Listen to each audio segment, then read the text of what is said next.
Caitlin Clark was back in action against the Valkyries this morning for an early matinee. Here's how it all went down. Right into action. Clark, again, played in short bursts in this game, but effective here on this first play. Yeah, nice mid-range shot there by Caitlin Clark. You know what's interesting? She likes the smoke coming back against Liberty. Once again, coming back against a great Valkyrie squad. Tough three right there. And here she is finding Natasha Howard on this one. Great cut. Ooh, clean dime. They just know where each other are on the court at all times. Sensational passer. Third quarter. Range. From way downtown. You gotta guard her as soon as she crosses half court. Yes, yes. Dame Lillard style. She also thrives here in transition. Yeah, no doubt. Gets it to Damaris. And Clark fired up. But the Valkyries were like, wait a second. We got this. Are they one of the best stories in sports? I literally was about to say the same thing. They play hard. Goodness. Great game by Veronica Burton. All-star Kayla Thornton showing up and showing out. Burton with 21 points, 8 rebounds, 6 assists. And here, Thornton. Swing. Wide open for the three. Valkyries win 80-61. Clark with 10 points on 4 of 12 shooting. They mean business. Fever, season low 31%. Here's Caitlin. It felt good to be out there. I thought we started really well. I thought we were competitive. I thought we played with energy in the first 5 minutes. And then, you know, when they kind of went on their first run, it kind of deflated us a little bit, which I'm not really sure why. But the offense, I think, you know, for us, like, it starts on defense. And we, you know, struggled, you know, scouting report-wise. We struggled personnel. We struggled to do what the coaches asked of us. And then, you know, overall, like, we just played with more energy and effort, and, you know, those are the things that just can't happen. All right, the Fever shot, as I mentioned, just 31% from the field today. Their worst in a game since July of 2019. All right, welcome into NBA Today. And from Malik Andrews, I'm George Sedano, alongside Chiney Ogwumike and Ramona Shelburne. So, Chiney, we'll start with you. Fever have now dropped to one game below 500. So they had such a high expectations coming into this season. Clark has missed 5 games prior to today, obviously, but are you worried at all about them? I'm not necessarily worried. I do think it's an adjustment period no matter whose star comes back and changes the dynamics of a game. They were also only playing her into 3-4 minute spurts to ease her into it. So, yeah, it's an adjustment. We just saw this team win the Commissioner's Cup, but then again today we saw them go up against a very tough Valkyrie squad, and no starter scored more than 12 points. At the end of the day, what I learned from this period the last month or so is that they have a plethora of weapons. Kelsey Mitchell, who has done tremendous scoring the ball. Natasha Howard, who obviously was the MVP of that Commissioner's Cup game. Aaliyah Boston, who's been averaging about 20 and 9 over the last 5 or so games. And now you insert Caitlin. Everyone, it doesn't matter what type of player you are, everyone takes time to get going, and I'm not so worried about the Fever just yet. They do need to string wins together, though, to be able to keep a good position in the standings. I think they just need to get everybody on the court together and play together. Because sometimes that reintegration game, that comeback game, is actually a tough one because they've been playing a certain way without her. Now you have to reintegrate her, but only in short bursts, and it just makes everything awkward for everybody, especially a day game like this. Thank you. I was gonna say, because I was trying to explain to a lot of people, there's 11 a.m. tips, very early tips, because in the WNBA there's Camp Day. Camp Day, where they bring a lot of the kids in, which is great. But also, like, we've already seen 2 upsets. A lot of high-piercing That's right. high-piercing screens. Can I tell you the best part of Camp Day? Is that the kids cheer for both teams. Right. So that's why, like, the road teams get a little energy. You know? I got 2 words. What? Baby shark. That's Camp Day. All right. The best game of the last 24 hours, though, was between the 2023 champs and the 2024 champs in Brooklyn. This is a true rivalry to me. Yeah, I would agree with that. There's no doubt about that. Individually, collectively, these 2 teams, my gosh, and they're power forward. Jason Sudeikis in the house. All right, Asia Wilson, unfortunately, though, takes a spill here and is hurt, Ramona. I didn't like that. Now, she wanted to stay in the game, okay? She was fighting to stay in the game. She was arguing, but the Aces decided just to be safe here, keep her out. She had an MRI this morning. All right, third quarter, Aces up by 7. And nice steal. Yeah, this was actually interesting because the Aces stayed in it, they fought, but the Liberty, they were able to use their amazing ability of assisting the ball to get to Sabrina's 3. It wasn't falling early, but it definitely fell late. And Stewie, point Stewie here. Yep, point Stewie. Look at this, a little wide open. How do you lose her? So Stewie playing point guard and Sabrina sealing in the paint. Jason and Daisy love it. so good seal Look there. at this dime, though. Come on. Oh, that's beautiful offense. stuff. Yeah, no doubt. And sometimes when your star player is out, it forces you to play more team basketball. This is a team that's #1 in isolation, but that's why you saw the Aces fight down the stretch. Smith with the easy bucket, but Stewie answers on the other end. Under 3 minutes, Ionescu takes over.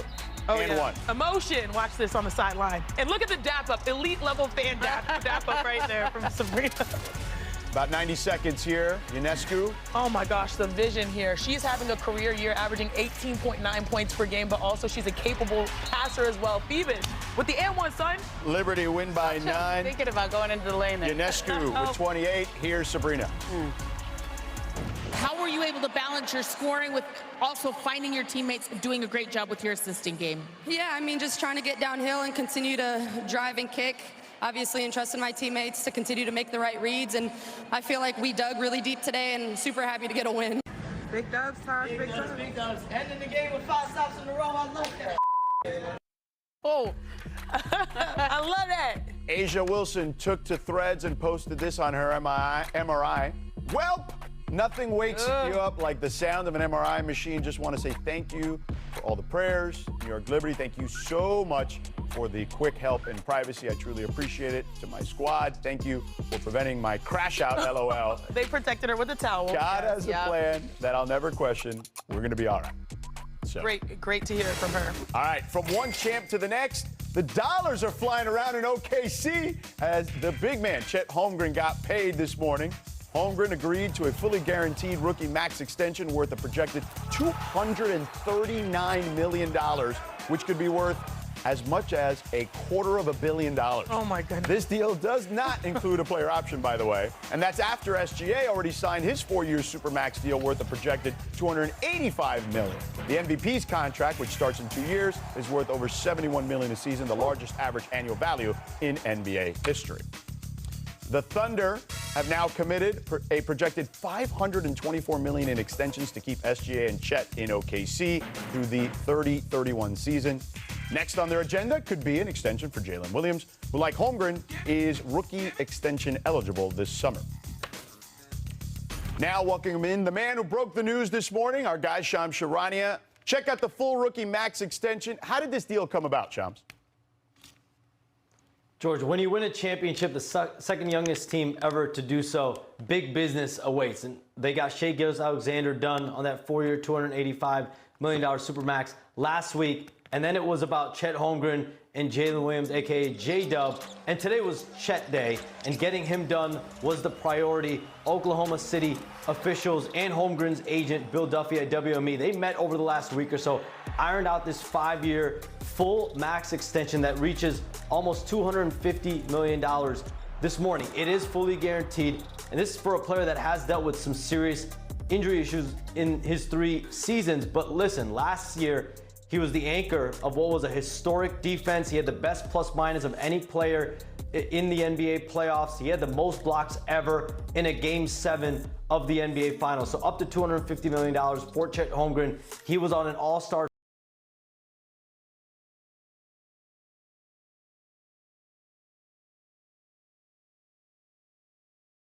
trajectory last year before his hip injury that sidelined him for 3 months. So he's committed. Shai Gilgeous-Alexander's committed. Jalen Williams next up at some point here. But Chet Holmgren, like Shai Gilgeous-Alexander last week, they had the very important attribute of commitment to this Thunder organization moving forward. All right, you kind of alluded to it there with Jalen Williams, but what else does OKC potentially now have to look forward to in regards to the foreseeable future about locking up this roster or making roster moves? George, I'm told now the Thunder are going to fully focus on finishing up Jalen Williams, their all-NBA star guard forward, fully focus on finishing up his extension. There is momentum in those conversations with the Thunder between both sides. There's been positive talks, and both sides are aligned on where those negotiations are going. But big picture, the Thunder will be entering the 2025-26 season as a non-luxury tax team for the 3rd straight season. It's very unique in today's NBA to be competing for a championship year in and year out, but it goes to the fact that they have this young core that is just now entering this max extension era for them. They have a bunch of role players locked up on long-term deals. But again, bigger picture, starting that 2026-27 season, this is a team that's projected to begin entering the first and second apron. Shams, thank you so much. You're the man, brother. Appreciate you. All right, so there was Shams. Now, Chiney, we know there have been 7 different champions in the last 7 seasons, but when you look at this Thunder team, okay, are they more equipped than any other team to be a potential dynasty? Right now, they're sitting pretty, I'll tell you that. And I just was listening to Shams, and I started writing some things down. I was like, 2 of their contracts worth $500 million. Is that correct? Mm-hmm. $500 million. Sam Presti, obviously maneuvering this, they're still under the luxury tax. And their big 3, 27 years or younger, a number of them all NBA. Yep. This is wild level of finesse in the NBA. And, you know, if there's one team that is positioned for destined for greatness, it is this squad. But there's one big caveat, okay? It's the fact that when you grow over the next few years, as these guys continue to be dominant, it's going to be that much harder, especially when those numbers hit the books, to retain the supporting cast. Right. The Carusos, the Hartensteins, you know, the Dorts. That, to me, is the question mark. But they do have 11 picks to be able to buffer the young roster around them. But I think they're hedging on that core, that big 3 core, which, by the way, if you're thinking about it, I was in love with the James Harden, the Russell Westbrook, the Kevin Durant. But this right here, they won a championship. Not saying that they're better than those future Hall of Famers, but their team is basically has a runway where they've bought in already to the identity, the system. They have so many boxes checked that it's like, okay, if any team can do it and go back to back, maybe it's them. But they're set up for sustainable success, and they're set up in a way where, as Janae mentioned, like I think they won because of their cast, because of the supporting cast, because of their depth.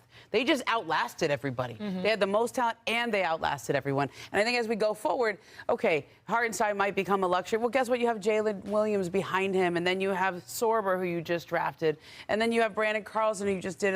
I mean, Kaysen Wallace is right there, already getting big minutes. Dort, right? I mean, they just have the second wave right behind that first wave, and as you mentioned, Shea's extension doesn't kick in for 2 more years. Right.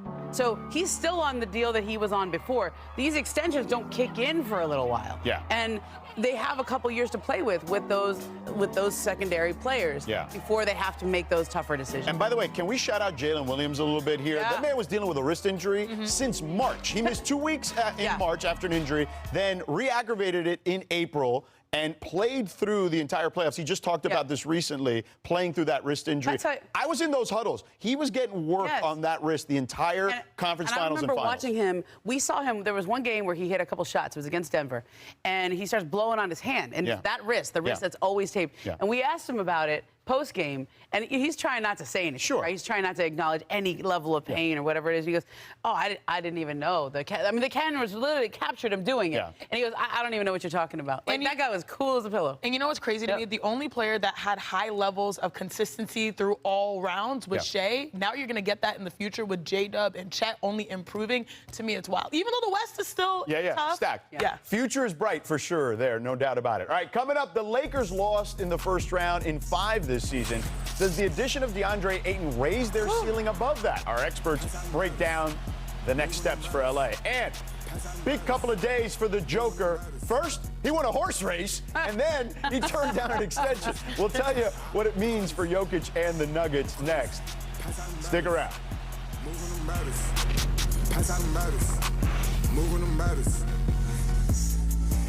Welcome back to NBA Today. All right, Kareem, Shaq, Dwight, AD, all top drafted big men who ended up in purple and gold, and now DeAndre Ayton joins that list. Ayton was introduced with the Lakers yesterday. Let's take a listen. I feel like a video game. Like somebody set it up. I think somebody set this up. But like honestly, it's an opportunity that I won't take for granted. You know, Luka's a once in a generation player, and I'm happy to be his teammate. Hearing how much shape he's been in, he's super ripped, and I'm finally glad to be on his side, you know, while he's doing all of that. It's a different type of drive that I've been wanting to express for a long time, and I think this is the perfect timing, you know, here in the purple and gold, and it's a platform that I cannot run from. You know, I can show what I really am, and just be around some greats to really emphasize that for me as well. And yeah, it is a lot of fuel in me, to prove the whole world wrong.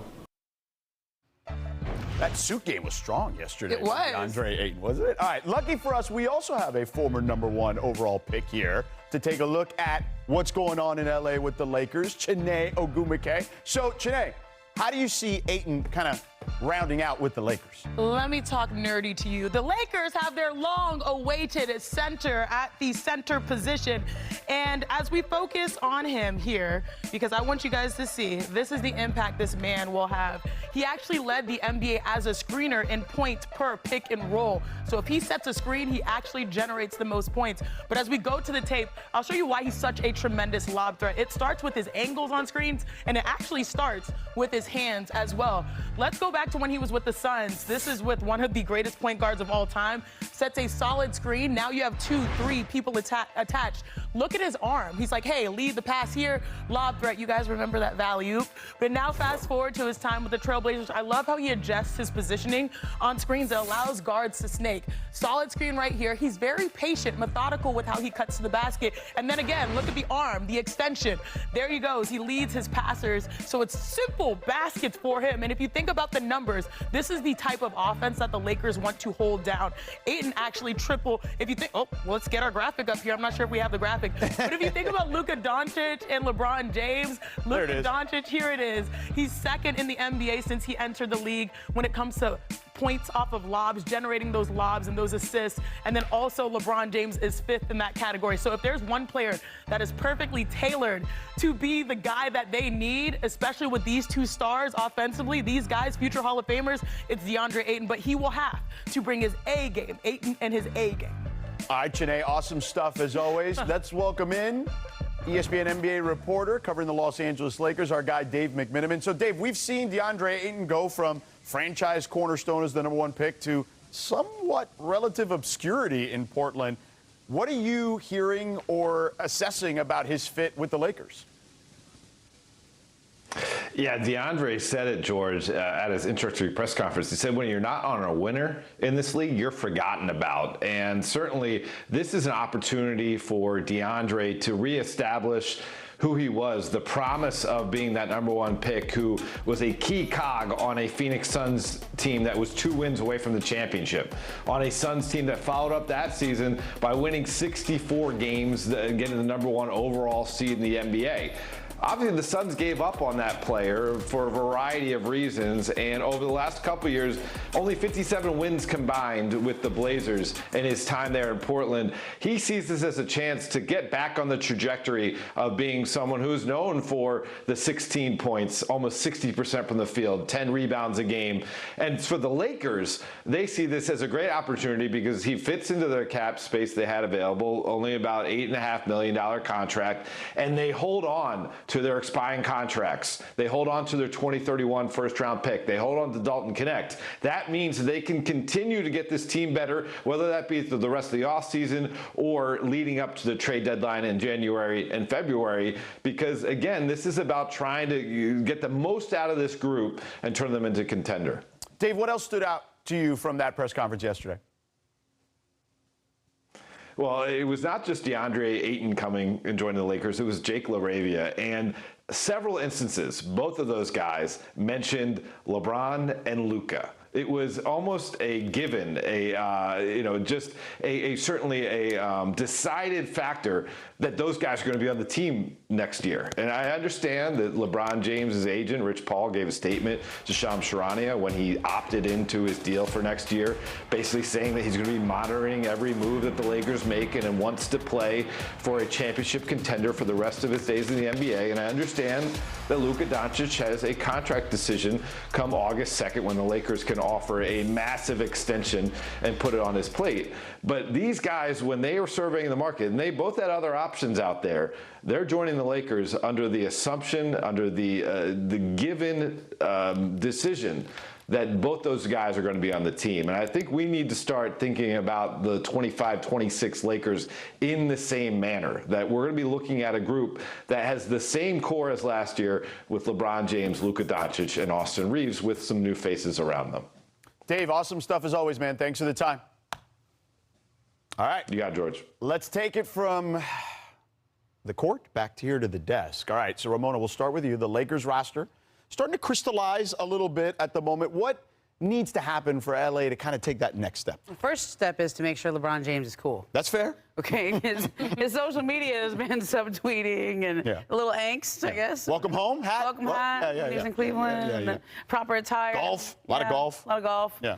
Let's just make sure he's cool. But I also think they need some more perimeter defense. They lost, obviously, Dorian Finney-Smith. That was somebody they went out and traded for last season.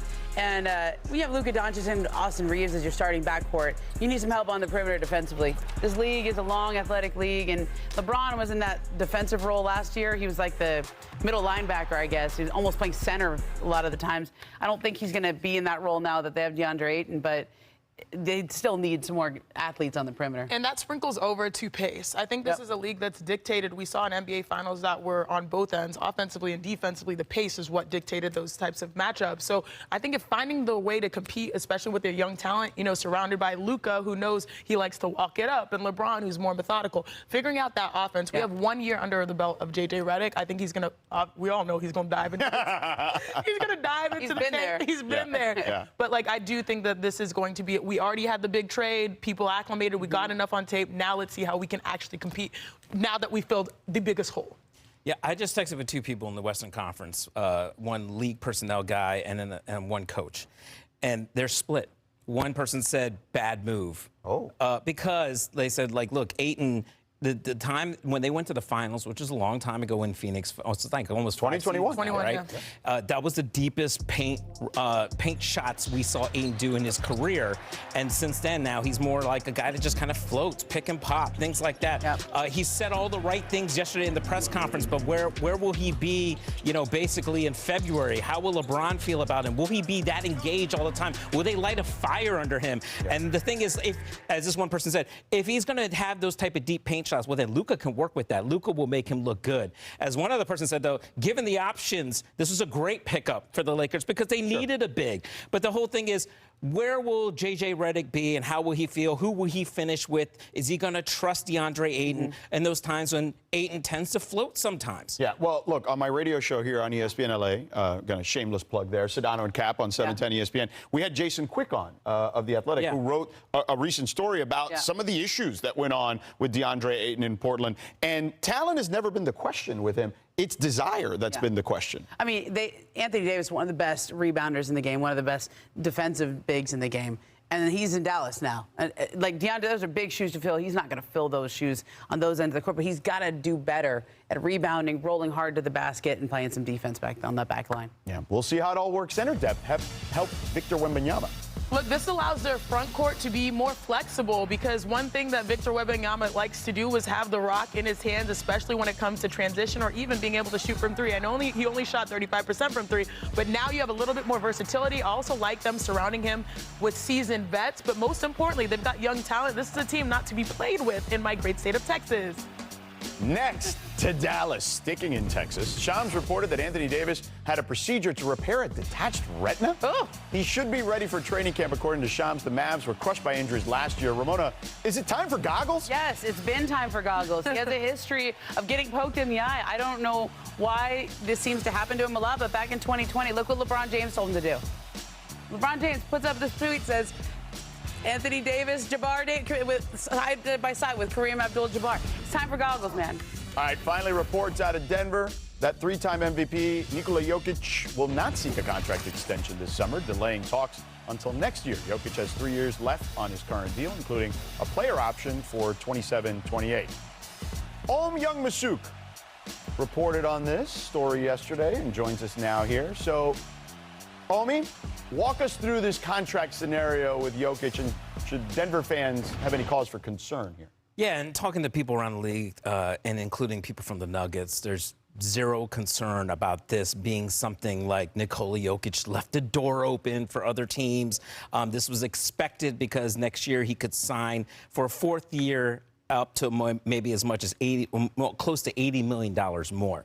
Now, if you're a team like the Clippers, who have cleared cap space to maintain flexibility, you will have this hope, perhaps, that maybe, look, something unforeseen could happen. Maybe Nikola Jokic won't be happy with how things end up in Denver. But we look at the moves they've done in the last few months. They changed coaches.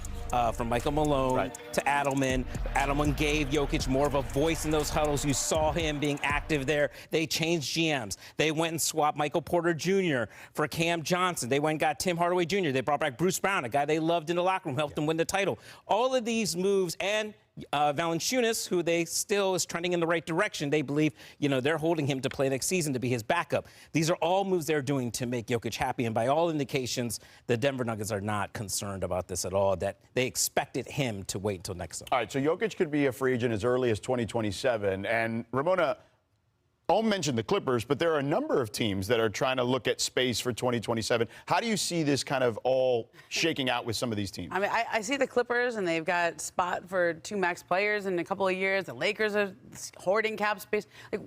In this era, we all just got done covering free agency, and free agency is mostly done by the time we get to July 1st because you can negotiate with your own player if they haven't signed an extension yet, or if you can the day after the finals end, right?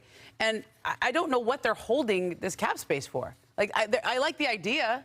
If this was 2015. I like the idea of even 16. That cap space could actually lead to landing another superstar. You know what it is, Ramona? I talked to someone today who said it's no longer about free agency anymore and waiting for a free agent to become available and you keep that cap space. Players sign the extensions, get paid, get their money, and then if they want to move, they force a trade.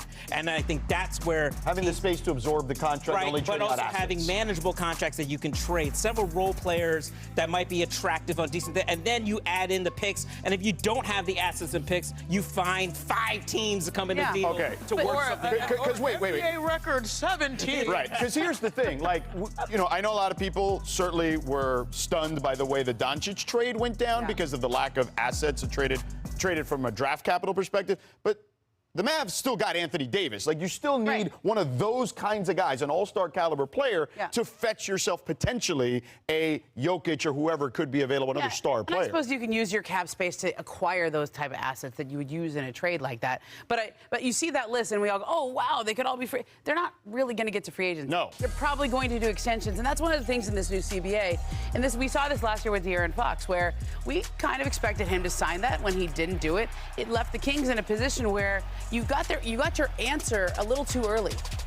Maybe you don't want to know if he's gonna extend with you early, because then you have to trade him if he's not gonna extend with you. And we're gonna see that in a couple of weeks when Luka Doncic has this question for the Lakers in the start of August. Right. He can do that extension. If he doesn't do that, now you have your answer. Right. All bets are off. All bets are off. Yeah. And by the way, Giannis could also be a free agent in 2027 as well. Oh, yes. You know what? When I think about Nikola Jokic and the Denver Nuggets, I like the moves they made. I do think that the same way that we talked about the Lakers running into the Nuggets ran into the best defense in the NBA, the Oklahoma City Thunder, and that changed the outlook of how successful their season was. So now if they're able to avoid a team like that, a buzzsaw, then maybe you'll look and see, okay, we are still championship caliber and competitive, because right now, that man is the toughest guard in basketball. No doubt. Positionless, when you think about it. So that's where I'm at. As long as he's happy, the pieces are around for them to get better and to compete. And as long as you avoid maybe some of the stiffest competition in the West, then they're in pretty good position. Well, and he's become more vocal in the huddles we've all seen. Maybe, I don't know, this is reckless speculation, maybe he's become more vocal behind the scenes too. Yeah, well, and look, and to Ramona's point, if you are a conspiracy theorist or somebody who has wishful thinking, if Luka Doncic does not sign an extension, who is Luka Doncic very close to? Oh, Jokic.